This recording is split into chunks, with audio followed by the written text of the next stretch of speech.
Hello and welcome to another episode of Global Tantrum. I am your host, Steve Halley. With me, as always, is my co-host, Professor Galen Jackson.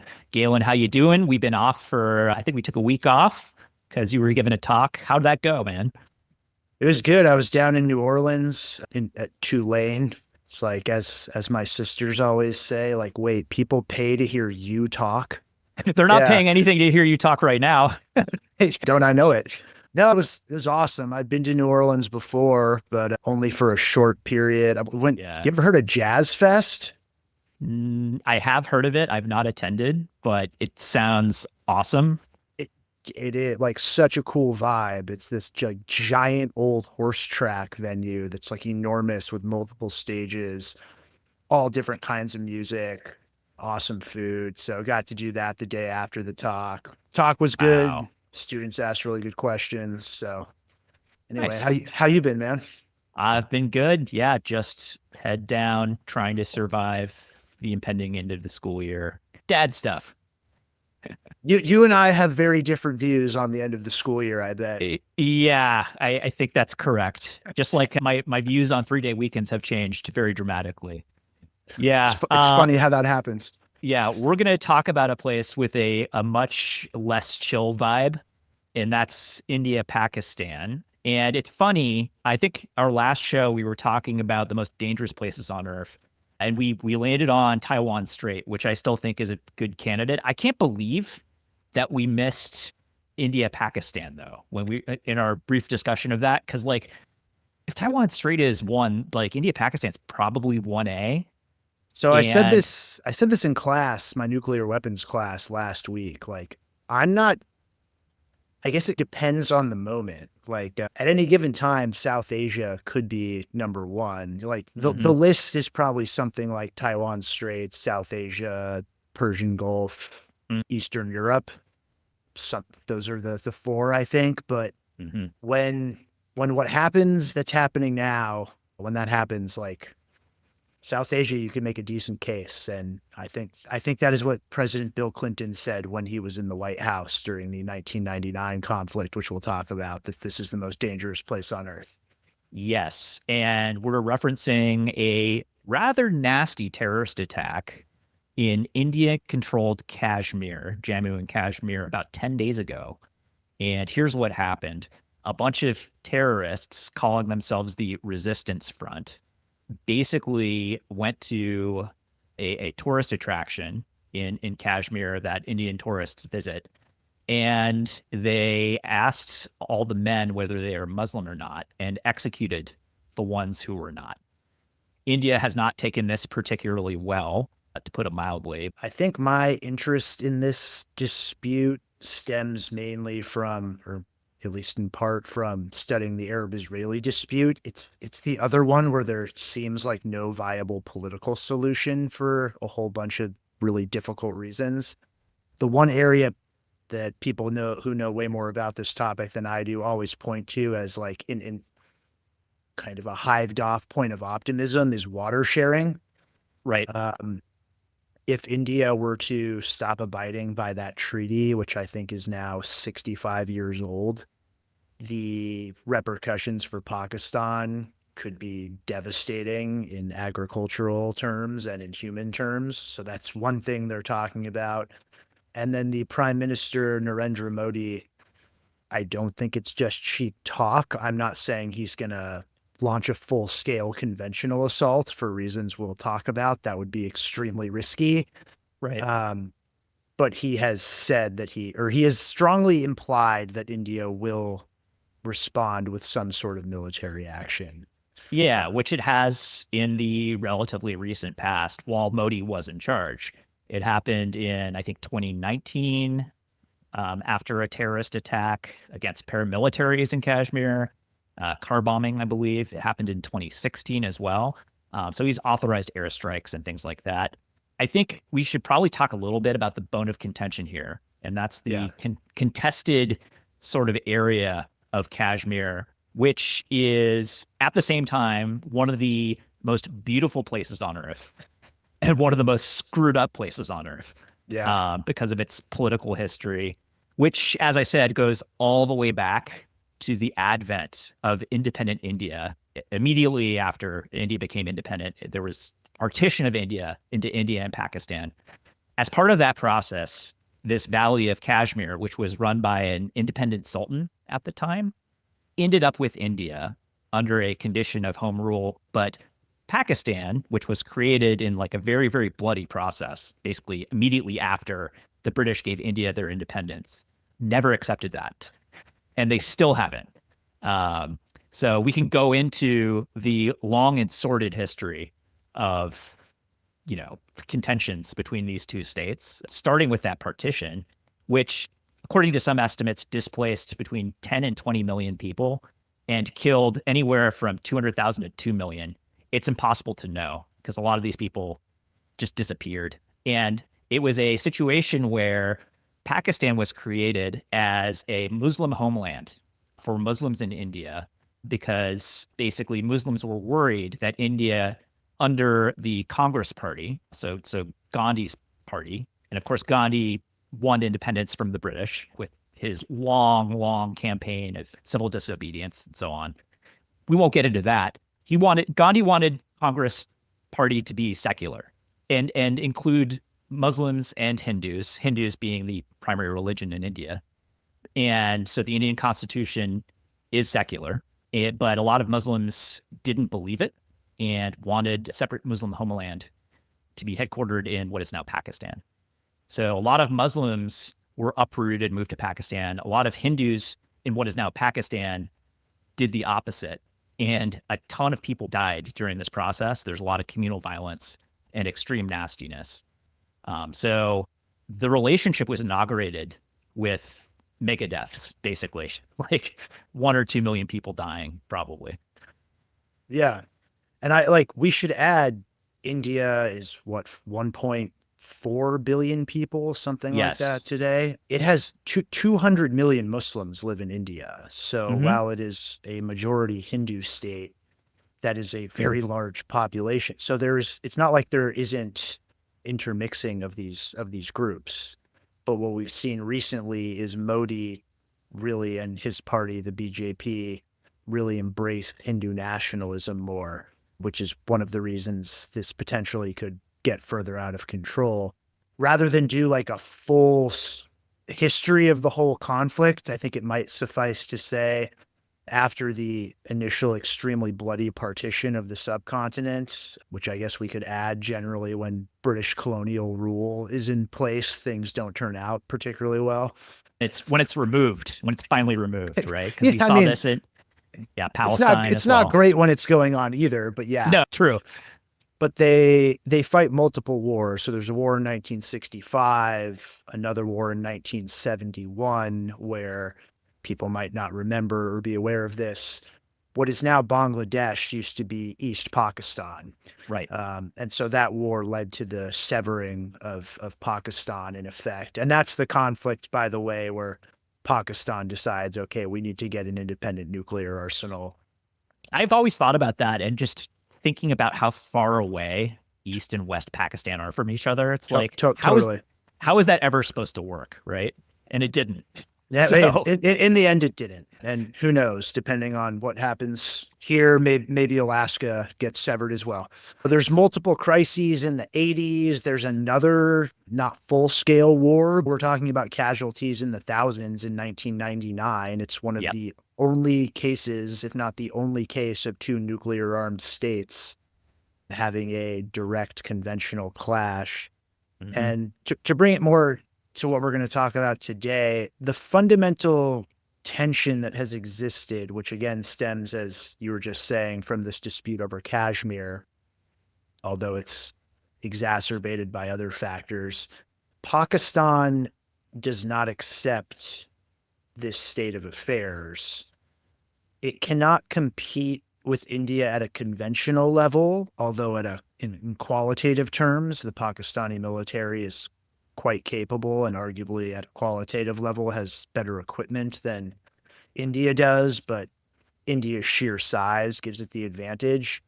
So Pakistan resorts to subconventional and in many cases backing separatist and terrorist organizations. This was, by the way, a major bone of contention between the United States and Pakistan after September 11th, was that Islamabad covertly aids and abets these groups.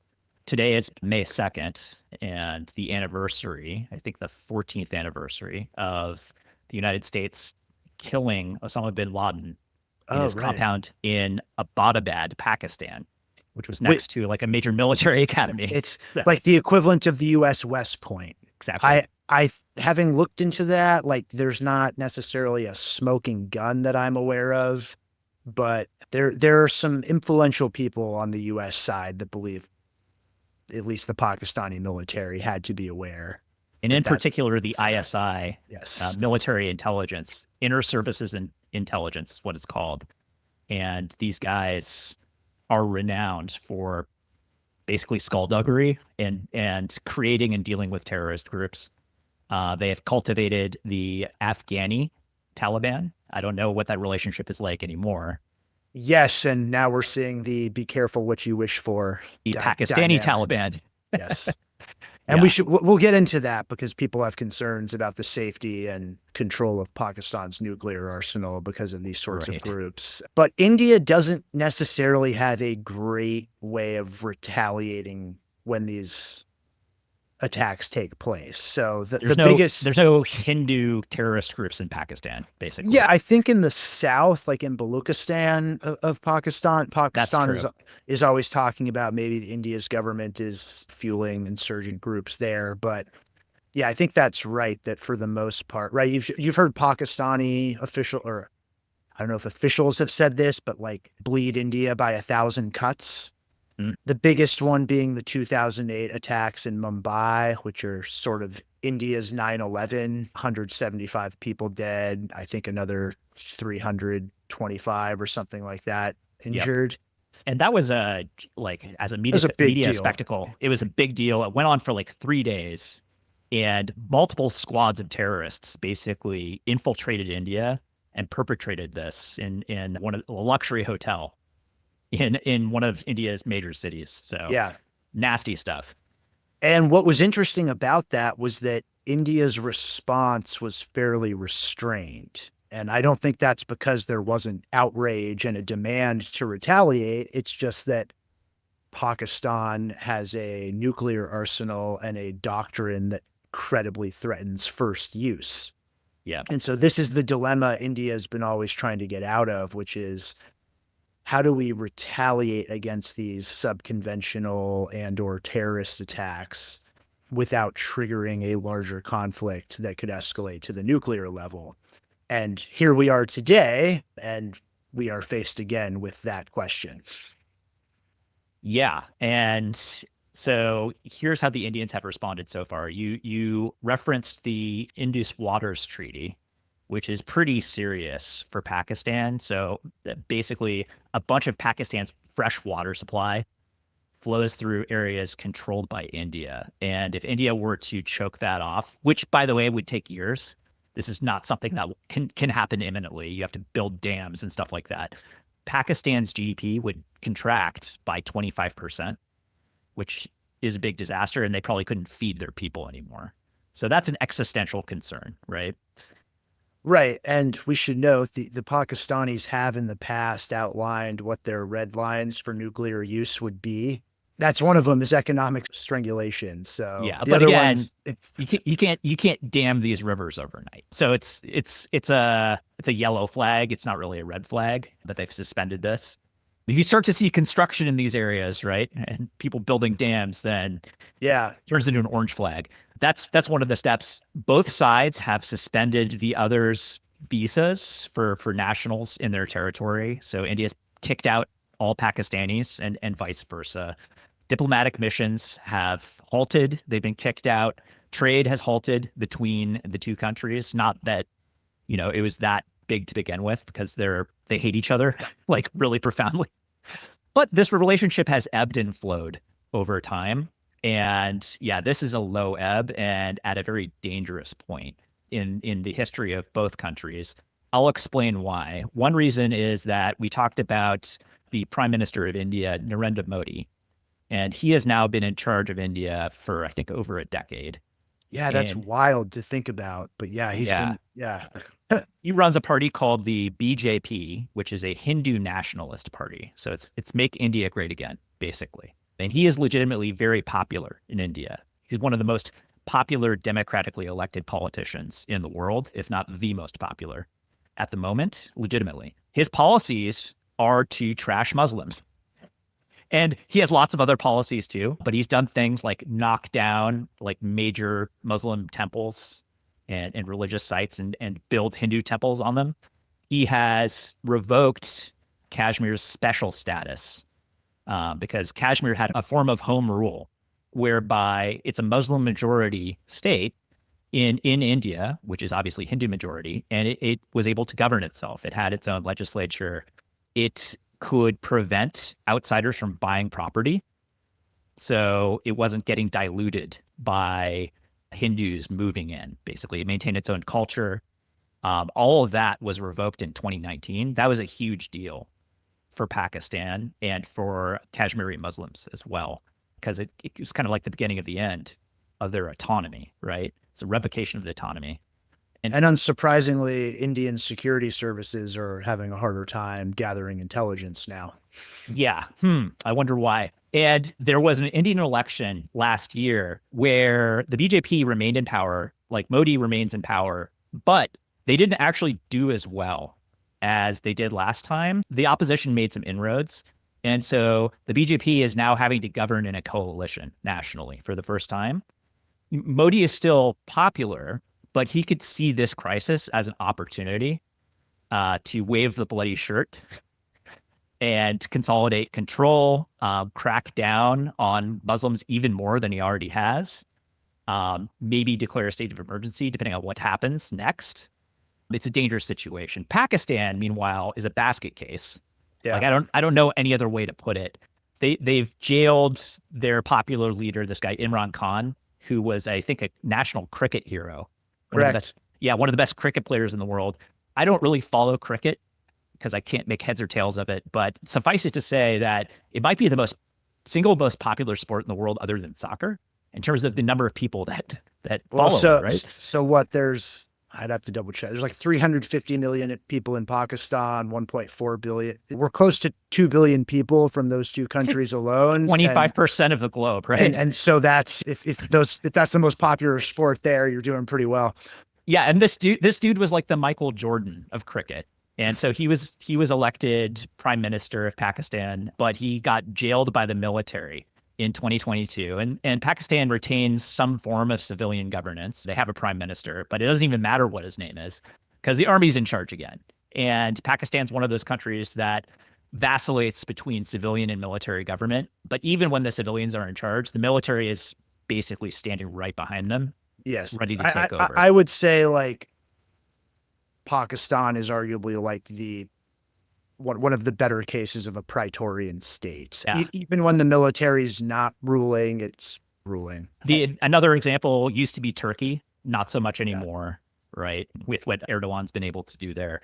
Anyway, Egypt is another one. Egypt, yep, that's a great example. General Asim Munir used to run the Pakistani ISI, Inter-Services Intelligence, which we already said basically dealt with all these terrorist groups and created some of them, including a group. And we should say that the U.S. played a role in the creation of this Frankenstein. Yeah, they did. The origins of this go back to, which we don't have time to talk about, but a guy named Zia-ul-Haq, who was Pakistan's president in the late 1970s.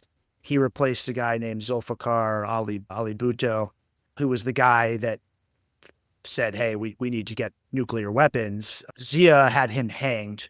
It didn't end well for either of them. There's some speculation that Haq died. He died in a plane crash, I think, in 1988, and there's been allegations of foul play. But he's the one that first instituted what are known as kind of the Islamization policies of Pakistan. But when the Soviet Union invaded Afghanistan in 1979, the United States, as is well known, funded the Afghan insurgency and worked directly through Pakistani ISI So this Uh, is both Rambo 3 and Charlie Wilson's War. yes. If you're interested. Yes, to put it in simpler terms. And much of that money found its way to backing some of these extremist groups. And so it's not as if the US plays no role in this as well. Yeah. Point being, the guy who is, I think, actually in charge of Pakistan is this General Asim Munir, who was head of ISI, which basically deals with all these terrorist groups. One of the terrorist groups, one of the major ones, is called Lashkar-e-Taiba, which I believe was held responsible for Mumbai, right? Correct. It Yeah. means the army of the pure. Yes. The two biggest ones in the past that are, at least in the case of Kashmir, are Lashkar-e-Taiba and Jaish-e-Mohammed are Jaish-e-Mohammed is the other yeah. one. Yep. So Modi has said that he believes the resistance front, this new group that came out of nowhere to perpetrate this massacre 10 days ago, is just a reincarnation of Lashkar-e-Taiba. He's basically saying that the Pakistani military is responsible for this, and we're going to take steps to make sure that they feel the pain. Now, we should talk a little bit about the military situation on both sides. You alluded to it previously. There's the conventional side and the nuclear side. Both are relevant and both are extremely dangerous, right, Galen? Yes. I can't remember if when we did our episode on South Korea, if we talked about the stability-instability paradox. We may have But mentioned it in passing. Yeah. okay. Well, the stability-instability paradox is like heavily debated. I would say on the whole, people tend to be more skeptical than convinced. This is an area where a lot of the literature, and this is not my region of expertise, but the literature suggests like the debate is there's more of a debate over whether it could play out here. Essentially what it is the idea that if two countries have nuclear weapons, there's nuclear stalemate at the nuclear level.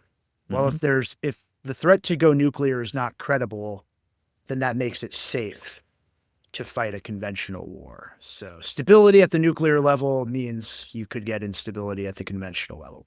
Yeah, I've read it to mean like, yes, there can be conventional activity, but like even subconventional activity is going to be Correct. catalyzed even more, including terrorist attacks Yeah. and assassinations, that type of nastiness, right? Because it doesn't rise to the level where there might be an accidental escalation.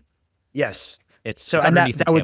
that would certainly apply in this case, right? Now, the skepticism of this theory is there's no guarantee that a limited or conventional conflict stays limited or conventional, that Hmm. pressures will increase for nuclear escalation. And so what you would rather have is that the nuclear stalemate or threshold will not necessarily keep things from escalating.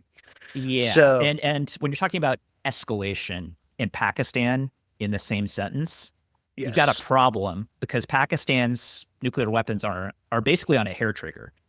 That's what their policy means. So there's two things, I guess two and a half. One of them is there's like part A and part B that people worry about with Pakistan's nuclear arsenal. One is the threshold, which you just mentioned, which is similar to how the United States and NATO during the Cold War believed they were outgunned conventionally by the Soviet Union in Europe. They had a credible policy of nuclear escalation. In other words, Hmm. tried to make the threat to go nuclear first a credible one. And there's various ways of setting up your forces to do that. So that as you said, hair trigger, that this is a very low threshold where Pakistan, at least its stated doctrine, would resort to nuclear weapons. And then the other piece is the safety of the arsenal, which has to do with, hey, they're very reliant on tactical nuclear weapons, battlefield nukes to blunt an Indian conventional assault. That means things like keeping these mobile, which accidents happen. These things can get stolen by extremists is a concern. So that's one piece. And then the second is potential insider threats within the Pakistani armed services that have more extreme views.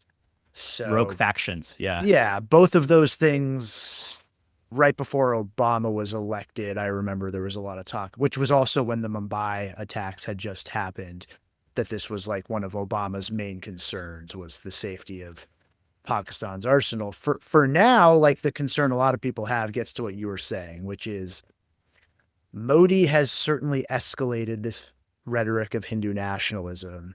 He has taken a very hard line. There has been demand for some way of retaliating against these subconventional attacks. And so the concern is there's going to be pressure from the Indian side domestically to do something here. Mm-hmm. What that is unclear.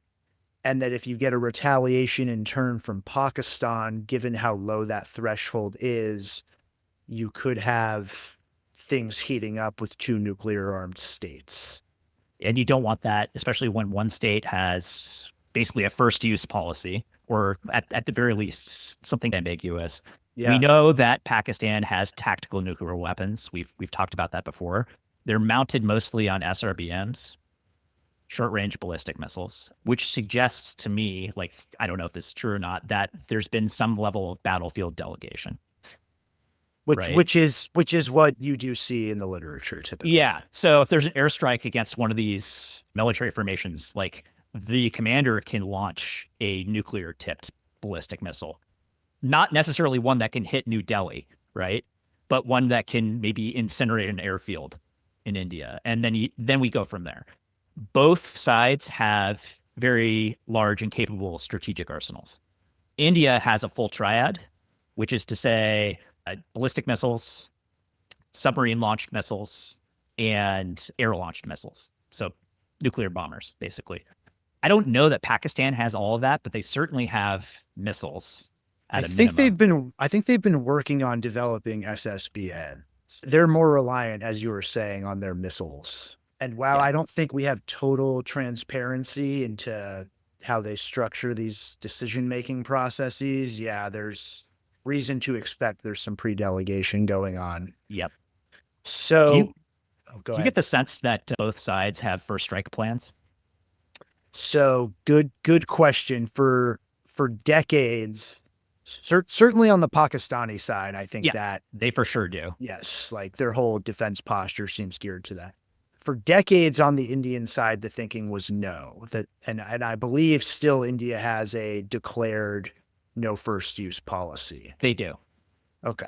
So in the last few years, and there was a good article published on this, I think in 2019, right after that last escalation we spoke about, there was a good article published about this, that there are some reasons to suspect, both from like open source literature on what Indian officials have said, and in terms of how India is changing its nuclear force posture, doing things what they're actually building, right? Yes. Like what kinds of nuclear weapons are they building? Yes. And like their targeting strategy. So like if you have a no first use policy, it doesn't make a ton of sense to do things like counterforce.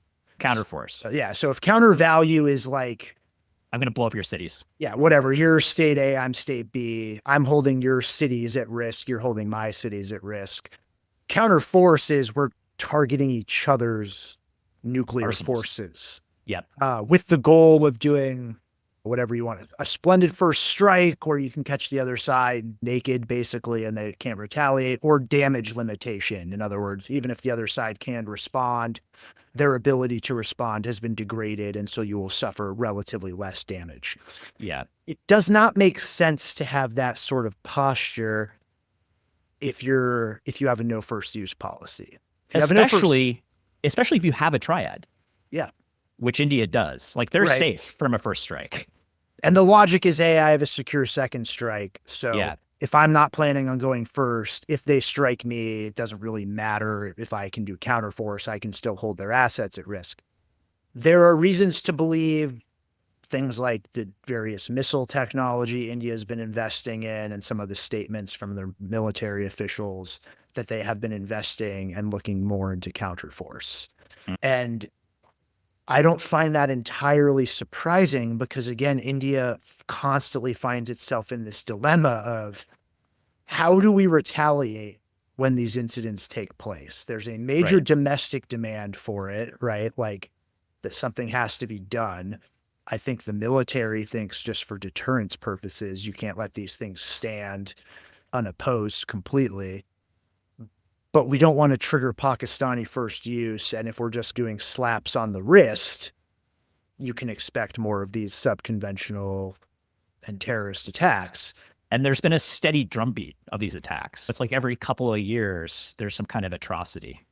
Not Yeah, all civilians. Like the one in 2019 was against paramilitaries, I think. right. But like you always hear this like, oh, things seem to have like stabilized or we've got a few years of calm. It's like, yeah, the last one was 2019, but then you mentioned 2016. Mumbai was 2008. The Kargil War was 99. I think there Yep. was another incident in 2002.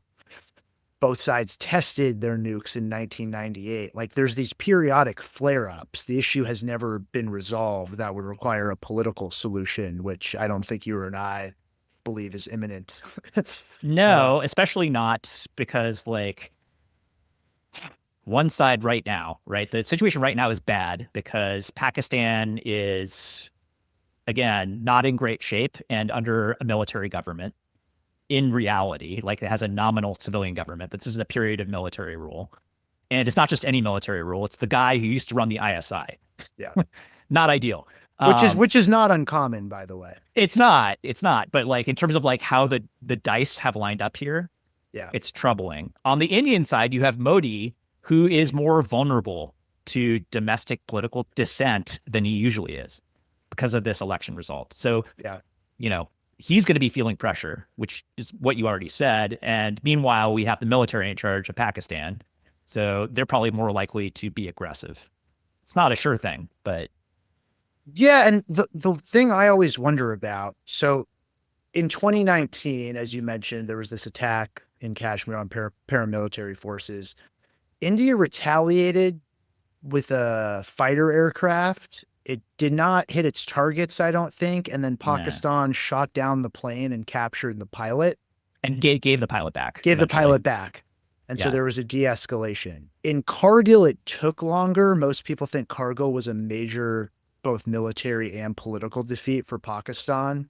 They found themselves in a situation where they were not going to win the war militarily and the full weight of world pressure fell on them. So they had to withdraw. Like, you wonder how many of these de escalation solutions there can be. And there's something different in this instance, which is in 1999, the United States was in a much stronger position to help apply pressure to de-escalate matters. Moreover, in this today, you have this polarization of the dispute where I'm not going to say India is an ironclad partner of the United States, but the US has lined up much more openly with India for a variety of reasons and ditched Pakistan as an ally. Whereas China is much more tightly aligned with Pakistan than it has been in the past. And to Yep. boot, China and India have their own set of territorial disputes. And so, Including in the Kashmiri area. And we should talk correct. about that. Yes. So India controls 55% of historical Kashmir. Pakistan controls about 30%. And China controls the last 15%. And they would like more. Yes. It's basically what we've seen. And Yeah. they manifested that by being super aggressive on their southern border, like it's basically around the Himalayas, more or less. And maybe we talked about this. India and China had a border dispute. Some number Yeah. like I think maybe 2020 yeah, 5 years yeah. ago. So no shots were fired. However, yeah, guys were beating each other to death with sticks and rocks and bare fists. There were like multiple casualties on both sides. And like throwing people off of ledges and stuff. Like, Yeah, it was a fracas. It was a melee. yeah. So that de-escalated, thankfully. But China has major interests in this area. They've made it clear that they're not going to be pushed around. The India-Chinese relationship kind of like ebbs and flows, right? It's much better than the India-Pakistani relationship. But to your point, Pakistan, China I think Pakistan has been a major recipient of Belt and Road aid in particular. Correct. Yes. China's built a bunch of ports and railroads and highways and stuff for them, Yeah. power plants. So they're a client of the Chinese at this point. Yes, and I would argue US Pakistani relations have like never been worse. That is also Yeah. a relationship that has ebbed and flowed. After the 1965 India-Pakistan War, the US basically put an arms embargo to the region, which infuriated Pakistan. There was a lot of tension initially over Pakistan's nuclear program. Then Mm-hmm. in the 80s, because of the mutual interest in funding the insurgency in Afghanistan, relations super close. And then after 9/11, things really start going downhill in a gradual manner because Pakistan is continuing to support these various organizations. And We still needed them though. Now we don't need them. We're correct. not even in Afghanistan, right? Yes, which explains in part why I believe during Trump's first term, he either decreased or cut off entirely aid to Pakistan. And so, yeah, the US Pakistan relations are bad, whereas they've gotten better with India. China and Pakistan are closer. And China and India, the reason India first wanted nuclear weapons was because of a war in October 1962. It's a forgotten crisis because it happens right around the same time as the Cuban Missile Crisis. But they have always had these border tensions as well, which is all to say, like, you don't really have a great recipe for external intervention by the great powers because they're backing opposite sides and in some cases have direct tensions with the players involved in the primary dispute. That's right. And like India's relationship with the US, the United States over the course of the last several decades has tried to get closer to India. They've tried really hard in, I think, recent years because they see that India is now a huge economy. Apple is now assembling iPhones in India and so on, right? Like the relationship is super important to the Americans. Yes, However, while the Ukraine war has been going on, this is like it's like High School Musical, right? There's totally. I'm going to bring in the Russians now. India and Russia used to be really close. They were BFFs. India bought all of their military hardware from Russia. Now Russia and is busy in Ukraine, right? So they're not necessarily an active member of this soiree, I would say, diplomatically. But like this has complicated the United States' ability to approach India and manipulate India because India doesn't need the United States necessarily as much as the United States needs India at this point. And I think Modi knows that. I should also like we should note that there certainly during the Cold War there was like a very strong sort of sentiment of non-alignment. Leader of the non-aligned movement. However, Yes. they were also a socialist. So And complicated. I think at some point, I should double check, but I think they signed one of those, whatever the Soviets called them, like Treaty of Friendship and Cooperation. So I think they signed one of those with the Soviet Union. But India has historically taken real national pride in being non-aligned.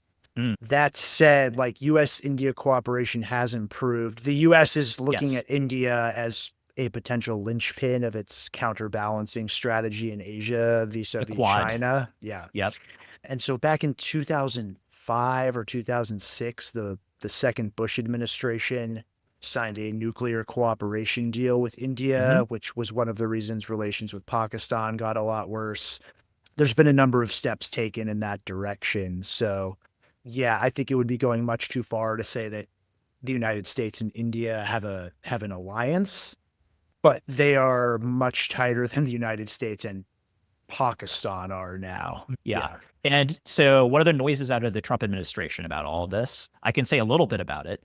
Trump was quoted as saying, they're going to work it out one way or the other, right, Galen? And you really don't want to see what the other looks like. It's just an amazing quote. Yeah, it's like true, yes. Yeah. And then more recently, I think JD Vance and Marco Rubio have come in and said things, talked to both sides, tried to de-escalate. It's not clear how devoted the administration actually is to tamping this down. They have other priorities at the moment. Again, mostly domestic priorities. Correct. What we've said about the second Trump administration is like they're a lot less interested in foreign policy than they are domestic policy. We've seen that foreign policy, like tariffs certainly count, but all of that has a domestic genesis. And Trump prefers to spend his time domestically. I Yeah. don't think there's any question about So, that. so my question, I'll just ask you, like, Yeah.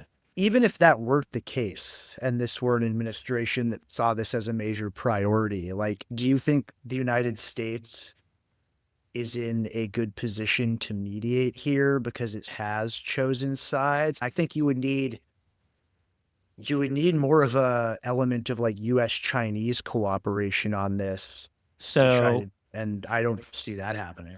I actually see this as one of the few remaining potential venues for US Chinese cooperation because a nuclear war in South Asia is in nobody's interest. Yeah. That would be super bad for everybody. And so I think the US could try to restrain India. And it's like the ball's in India's court, Yeah. right? So that's the first step is restraining India. The second step is then restraining Pakistan from escalating against whatever India does. And that ball would be in China's court, right? So it's our move to try to stop the Indians from doing anything too big. So like And what does that look like? It's almost like a sweet spot type argument. It's like, all yeah, right, like you can't have them do nothing, right? Given the yeah, provocation and given how this is not close to the first time this has happened, and Modi's yeah. kind of backed himself into a corner and all of that. Like, I don't know what a proportional response looks like. Neither do I. This kind of reminds me of the situation with Iran and Israel. Mm, The first time around where they launched a bunch of missiles, but like gave fair warning, yeah, like we're gonna do this in 24 hours, move all your shit. Like yeah, and so it like satisfied the need for some kind of revenge, but it also put a lid on it. So I'm not sure what that would look like in this context. for a few months.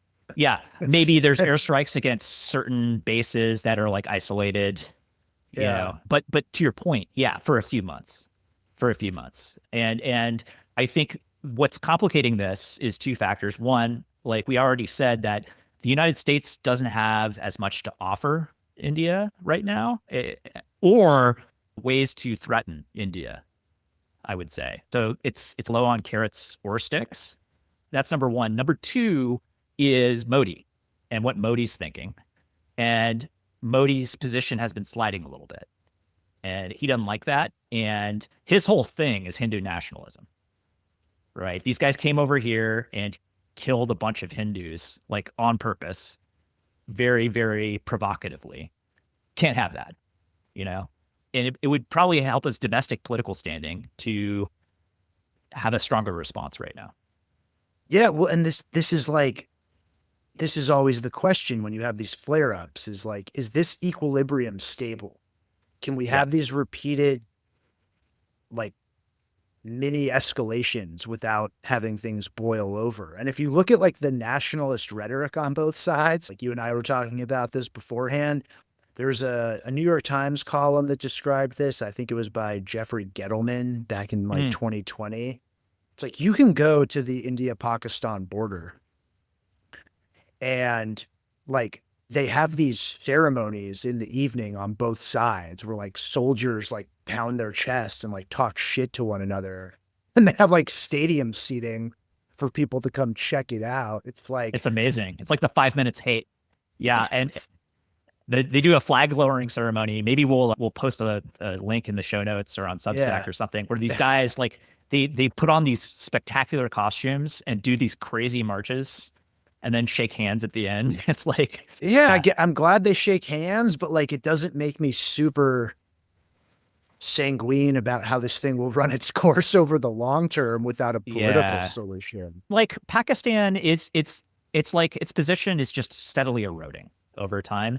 Yeah. India, things are getting better and better for India. And so if I'm the Pakistanis, it's like, what's my incentive? Like, I like I've got to do something or roll over, right? Like doing something, it's one of two things. It's like it's doing terrorist attacks or it's starting a nuclear war. Like, there's not a whole lot of options between that. Yeah. Um, so it's like they don't have a lot of cards to play, to use And President Trump's favorite metaphor. We have all the cards. Yeah, and like even leaving aside the scary implications for like nuclear command and control, we mentioned earlier, like Islamabad is having to fight an insurgency now, largely of its own making, with the Pakistani Taliban Yep. and a variety of other groups. There's this region in northwest Pakistan called the federally administered tribal areas. Yep. It's largely autonomous. Pakistan has like tried to integrate it. It hasn't been going very well. Now that the Taliban have won the war in Afghanistan, like it's a lot easier for them to coordinate cross-border attacks. So Yeah. you've seen at various moments, people, especially in the US national security establishment, worry about like serious instability in Pakistan. And at It's a kind of time, on its way to being a failed state, is what you're getting at. And like climate change is like really bad in this part of so the world, like yes. really bad, maybe the worst in the entire world. And the economy has been in basically free fall for a few years now. Yeah, 30% inflation, stuff like that. Like people are just miserable. If I'm India and I'm watching this happen to my neighbor, who I hate, admittedly, right? An Yeah, enlightened response could be, you guys need a lot of help. I don't want a failed state next to me. correct. So the last thing I want to do is like pound the crap out of the central government. Especially since that might trigger a nuclear conflict. It's like we actually need a modus vivendi, you know? Yeah, the reason I worry about that is, and like, I don't want to take this parallel too far. There's major differences between the two, but in the sense that, like, back in the 1970s, in the context of the Arab Israeli conflict, people worried, hey, like, if we don't get a settlement soon, what's going to happen is you're going to get the rise of extremist groups and Mhm. Islamist groups, right? And like here we are today, and we have Hamas and Hezbollah and the far right in Israel. And Bronze had like, a lot to do with that, but yeah. sure, but like people saw it coming, and you have the settler movement on the Israeli side. Like these are Mhm. not groups that are interested in negotiating. Like you've seen religion increasingly and ethnic conflict increasingly become a bigger part of the picture between India Mhm. and Pakistan. And once you get to that point, negotiations do not get easier. There could be a more enlightened response from India. Modi's definitively not the guy to do that. He's not. Correct. His whole brand is built on Muslim bashing. And And that's the Kashmir autonomy thing was huge in that it was context. huge. It was part of his platform. And he won and did it. And this is after doing all kinds of other nasty stuff in Muslim areas, including when I believe he was a state governor and there were giant riots, communal riots against Indian Muslims. And like, he didn't do anything about it, basically. They did not enjoy the protection of the law in the area that he governed. Yeah. So why would we expect him to respond in an enlightened fashion this time? Like, I don't see it happening. The Pakistanis have warned the entire world that they expected military response within the next 36 hours. And that was like 36 hours ago. So while we record this, like shit could be kicking off for Here, all let we me know. let me Do a quick refresh. check. Yeah, The Pakistanis have also asked nothing for so help. far. Yeah. Okay. They've asked for help from the UN Security Council and allies in the Persian Gulf. They're scared. They're worried. Maybe they actually didn't plan this attack. Maybe the attack went off a little bit too well and they miscalculated. We don't know. But this is part of the problem with cultivating these types of groups is like you don't have full control over them. So, Yeah, and there's a pair of amazing books on this by Steve Cole, the journalist who I think now teaches journalism at Columbia. mm, One is called Ghost Wars, and that's from the Soviet invasion to 9/11. The second mhm. one, which I think probably has gotten looked at less, but I thought in some ways was more impressive in terms of the reporting, is called Directorate S. And that does not refer to the famous Soviet group that like the show The Americans is about. I love that It's show. it's one of the best shows of the Ever. 21st century. Yeah. Yeah. Um, it is a directorate within ISI that is specifically tasked with working with these groups. That book's primarily about Afghanistan, but it applies with equal force to Kashmir-backed separatists. So like I'm gonna read that for a book corner. that book is awesome. You should know they're both like 800 pages, but It's fine. I'm an ex it's academic. Yeah, it's great. So like there's that side. And then there is also the fact that like within Kashmir now, relating to an earlier point we talked about, the fact that India has changed the autonomy law and is ruling with a much more closed fist, Yep. um, like that itself will presumably already has breed separatist sentiment. For sure. There's a clock now on Kashmir because Hindus are moving into Kashmir in large Yes. numbers. And And buying we, real estate. Yeah. yeah, they have more money. There's a lot of resentment. This is the kind of thing that happens in China.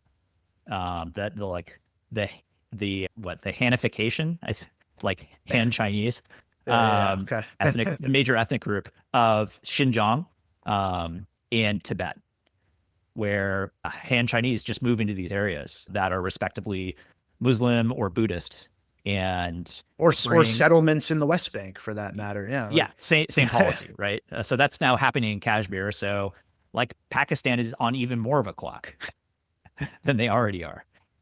So it's a well, bad scene, man. I guess I'll just ask. I feel like we've fallen into this tradition of doing predictions. Yeah. Yeah, I never know what to do with this one. Like my prediction is going to be like we will find some sort of off ramp, but that prediction is based purely on the fact like that's what's happened in the past. And there's no guarantee that what happened in the past will continue to happen It's this time. always it's always probabilistic. I don't like the way factors are lined up right Yeah. now on either the Pakistani or the Indian side. I don't like the way factors are lined up on the US side. I think we get a conventional exchange. I don't like it. Of like a cargo level. Yeah. Yeah. So I think India is going to respond with airstrikes and Pakistan might launch some missiles or something like that. So the reason, even leaving aside things like miscalculation and accidents and missed signals, like the reason that is mainly scary to me is we said earlier, Pakistan qualitatively, it arguably has better trained pilots. It has better aircraft, in part because it used to receive a lot of US military aid. Hmm. Like, I don't think 2019 was a suitable outcome from Modi's perspective. Like, if Hmm. this keeps being the cycle, there's a subconventional attack in Kashmir. India responds conventionally, and Pakistan kind of wins that mini conventional exchange. Like, Yeah. pressures are going to grow for a more forceful response on the Indian side. Yeah. I think they are going to flex more capability this time. And then the ball will be in Pakistan and China's court. And that's dangerous. But again, I don't foresee nuclear escalation. I foresee an exchange and then China and the United States really step in and we're Okay. able to tamp it back down somehow. Like I think the Chinese Yeah. have the Pakistanis more or less by the balls. Yeah, the Americans and the Indians, it's more complicated, but um, Yeah. I that would hope be you're my right. prediction. And I guess we should just, before we end, like Pakistan has these four red lines. There's Yes. spatial thresholds, like a major conquest of Pakistani territory. I'm not sure it's been clarified exactly what that Yeah. specific territorial threshold is. There's a political threshold. So backing an insurgency or in a way like really undermining Pakistan's governmental authority, Hmm. economic strangulation, I forget. Oh, and a military threshold, significant degradation of Pakistan's air force or land forces. So I don't see any of those happening here. yeah, I I think, don't either, but yeah, you never know. I think India is well aware of those red lines and will color within the lines in this coloring book of violence. What a weird Yeah. metaphor. But and then, yeah, Pakistan's response to that, open question, open question. But I do not think this goes nuclear. I think the major powers then get together and squelch it. So I that is my hope. think I think and hope you're right. I'm not sure Yes, how big of a conventional exchange this will be, but it's I think scary. yeah, it is. It's scary and it's on nobody's radar from what I can tell. So Do you have actually like of why that's the case? So like the more I study this, the more I think this is a huge deal. And at yeah, least in this country, I feel like no one talks about it. yeah. have some theories about that relating to which conflicts are publicized and which are not, Yeah. due to audience effects in the Okay. United States. Now, there are plenty of people of South Asian extraction in the United States. To be clear, I don't have any information about how they feel about this, Yeah. but I get the sense that like maybe it's a little bit less salient than the Holy Land, right? Yeah. Yeah. Fair enough. Yeah. Yeah, that could have something to do with it. It may be quite salient in Asia. We don't live in Asia. We just don't know that, right? Well, we just mentioned that the three regional powers involved are Pakistan, India, and China, which is Yeah. like over a quarter of the world's population right there. Well, you add the Chinese and you're getting close to like a half, I think. Yeah. Well, Yeah. 40%. Yeah. Yeah. Something like that, between a third Yeah. and 40%. Yeah. Yeah. Yeah. China is not interested in a nuclear exchange in this area. Neither is the United States, but China is like super not interested in this. Russia's not interested in it. They don't want it. It would be awful. It's a little weird then that like China helped Pakistan with its nuclear program. Like it provided blueprints for a bomb and I believe highly enriched uranium in the early 80s as a way to, I think, deal with India. But Yeah, yeah. that seems like short-term versus long-term thinking, right? Hey, the US did the same thing. Totally. And now we're like, oh no. Why won't the genie go back in the bottle? Yeah, exactly. What a mess. Yeah. All right. Well, I think there's a not bad chance we'll be talking about this again next week. Totally. Yeah. We'll leave it there for now. I didn't read a book for Book Corner. I don't know about you. I haven't, I've been swamped with Arab-Israeli conflict stuff for All right. talks and papers I'm writing. So We'll do Book Corner next time. Maybe Book Corner is more of a monthly thing. I don't know. yeah, maybe we've lost a step. We just started. How can we lose a step? I'm sorry, compared to grad school where you're reading like 3 books a week. Like, oh, I for sure have lost several steps. Yeah. No, I'm coming off the bench now, buddy. Yeah, it's like every time I saw you, like each had a library stack like this big. Those were the days. The days where I had no concerns. Awesome. All right. Great talking with you. Yeah. Fun as always. Till next time.